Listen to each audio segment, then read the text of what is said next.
Hello guys, and welcome back to another video. In today's video, I will be doing a patch preview video for the Frostfire Foundry that is coming January the 23rd. If you're new here, my name is Miggy and I do make Blade and Soul guide videos, and if you want to see more content like this, you can hit that subscribe button and hit that bell icon to stay updated on when I post new videos. You can also join my Discord server that is in the intro of this video.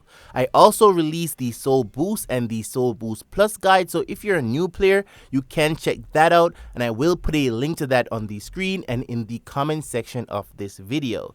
Now, the information in this video is coming from the Alice Korea Discord. I will also put a link to that Discord on the screen and in the comment section of this video. Also, special thanks to Hallie J from the Alice Korea Discord for compiling all of this information, as I was pretty busy over the weekend, okay? So let's jump right into it. So with this update, we're getting a new dungeon, and this is called the Frostfire Foundry, and this is basically a revamped version of the Naru Foundry that was a thing back in the days. Now, I had the privilege of running this dungeon when I was a Blade Dancer main with Raven Weapon. Now, I've been playing since 2016, so yeah.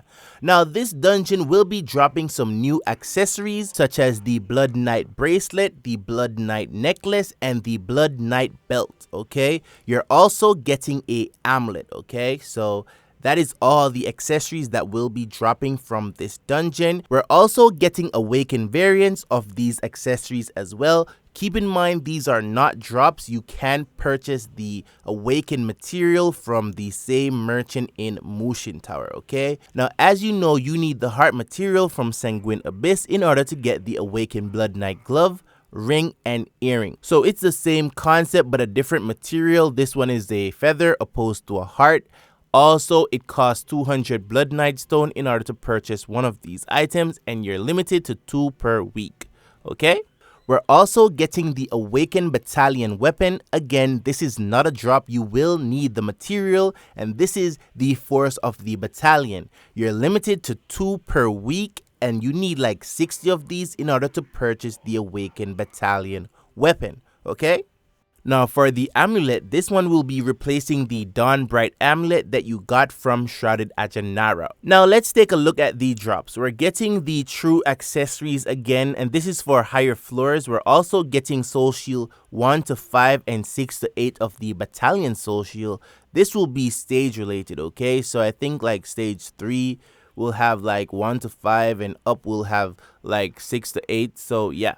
Also, keep in mind that the awakened materials such as the feather and the force of the battalion, they have a chance to drop as well. And this is for stage 4 and up.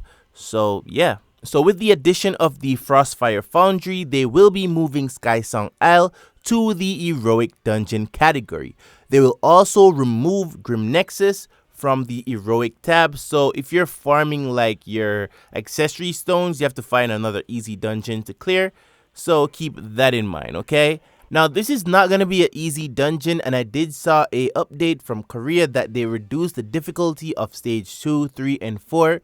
So keep that in mind, okay, guys? This is going to be a very mech-heavy dungeon, so make sure you learn the mechanics and practice, okay? Now, we're getting a new soul, and you can see the obtainable enchantment effect. I'm seeing the plus damage amplification ratio. I'm not sure what that is. And you can see the mystic damage percentage, okay? I'm not sure how that differs from the amplification ratio, so yeah. Now, in order to obtain this soul, you need to purchase the unrefined version from your Dragon Express for 12 sacred vials and 30 gold, and then you succession with your current soul to get the new soul, okay? You need to have a plus 10 or higher soul in order to use the succession. And the soul I'm referring to is the Reverend Soul. You need to have a plus 10 or higher Reverend Soul in order to use the succession tab of the unrefined soul, okay? Now it's time for dungeon changes. Now I did state earlier that Grim Nexus will be replaced with SKYSONG Isle and the drops will be changed, okay? So I will put the new drops on the screen for SKYSONG Isle, and the first boss, which is the Harpy, she will no longer drop items, only the last boss. As for the Sanguine Abyss, he'll now drop the Sparkling Blood Knight Stone, which guarantees an upgrade on your Blood Knight accessory. For stages 4 to 7, he will drop the bound version, and for stages 5 to 7, he will drop the tradable version, okay? So keep that in mind. As for Grim Nexus, they are removing the special rewards, and these are the new drops, and this is for hard mode, okay? Now, with this update, they're making changes to Moon Refuge farming zone. So as you can see, if you go to Soul Lock, that is the new location. I'm not sure if that was the location before, but yeah. Now, in order to get to this place, you need to read the letter, okay? So in this zone, you will be farming Moonlight Buds and you can exchange them for exciting rewards. I will put that up on the screen. Now, you can see that some of the rewards are character limit and account limit, okay? So it does look a little bit OP if you have a lot of alts. So they're adding the Bounty Coin Exchange Merchant to the marked location on the map. Also, it is the same rewards. They just added the Moon Refuge Hunters chest. Also, they're adding new bounty targets as well, so keep that in mind.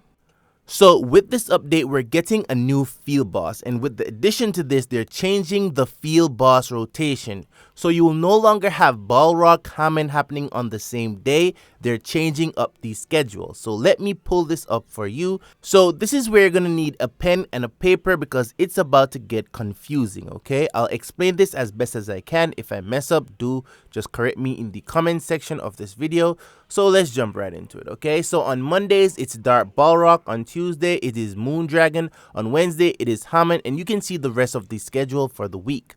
So whatever server time you're working with now for Dark Balrog, that is the time for all the field bosses in the game. And keep in mind, there's only one field boss per day. So whatever time Dark Balrog happens for you now, that is the time Hammond will happen for you when it's the day for Hammond or the Moondragon, okay? In other words, 50 minutes after the epic challenge has started or 5 minutes after it has ended. Now let's talk about the Moon Refuge field boss, okay? Now once the time is right, which is 50 minutes after the hour, the first portal will open and this will lead you to the boss, okay? Now the boss fight will start 1 minute after you enter the portal. Now you have 10 minutes to kill the boss.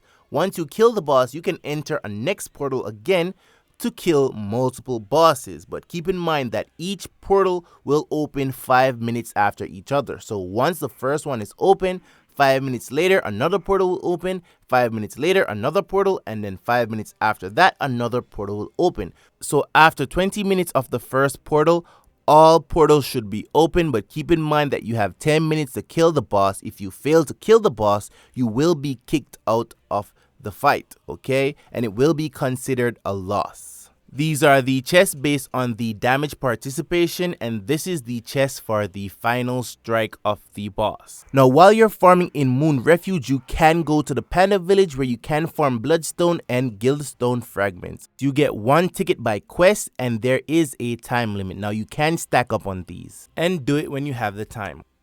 Now I did state that in my Soulboost video, once they change SKYSONG Isle to a heroic dungeon, your Soulboost quest will be interrupted. So with the introduction of the Frostfire Foundry, they are replacing some of the quests. So for the Favor and Fortune and the Masterful Task and the levels of the SKYSONG Isle quests, you will have replacements for those, okay? Now, as far as the points, you will get the same amount of points, so don't worry if you still see the SKYSONG Isle quest there. Just complete the new quest and you should be fine.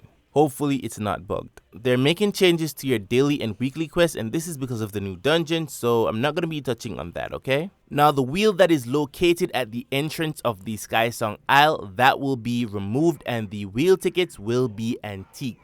Now the Tomb of Exiles is getting revamped, so for the time being it will be closed until next month when it's officially released. So if you need anything from there, it's best to farm it from now. I'm not sure if anything drops, maybe outfit, I'm not sure. Now this is a low level dungeon, so it is not hard.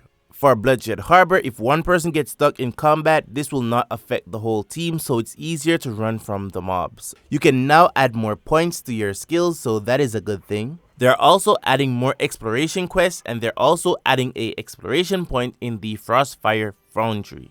Now we're getting a skill update along with this patch, so if you play any of these classes, your class is getting buffed. If you play a Warlock, a Summoner, Blade Dancer, Assassin, those classes are getting buffed, so after this update you should see some increased DPS. Now other changes in this is battleground related changes or PvP related changes, but you can take a look for yourself.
Now with this update we are getting a new battle pass, so if you haven't completed the current one, it is best to get it done from now. Also make sure to use up those battle pass coins, because after this update you won't be able to use them again, okay?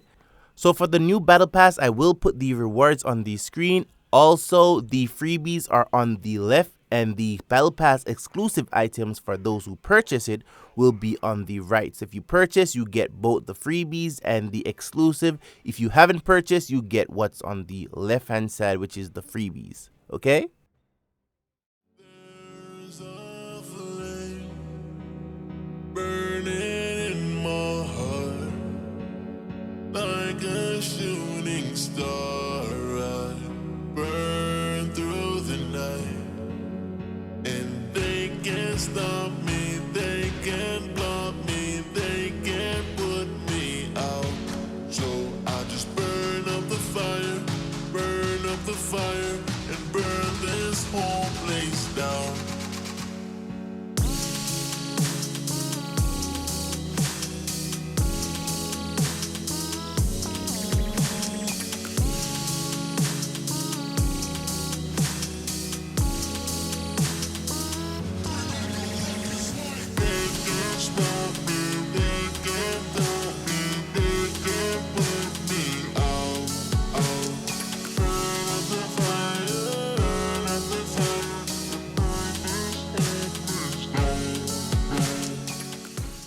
Now as you can see, they're pushing out a lot of Stormtide accessory stones, and this is due to the new dungeon. Now a lot of endgamers are trying to hit that plus 16 or that plus 20 on their belt, necklace, and their bracelet. So this is like a big push.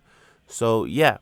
Now there's other events in this patch, but they are not confirmed as yet, so this could be a possible event. But at the moment we're not sure, so I'm not going to be discussing it, okay? So the last event that we're getting is the Fortune Favor, and that will close out the rest of this video. Anyways guys, thank you so much for watching this video. Like, share, and subscribe, and goodbye.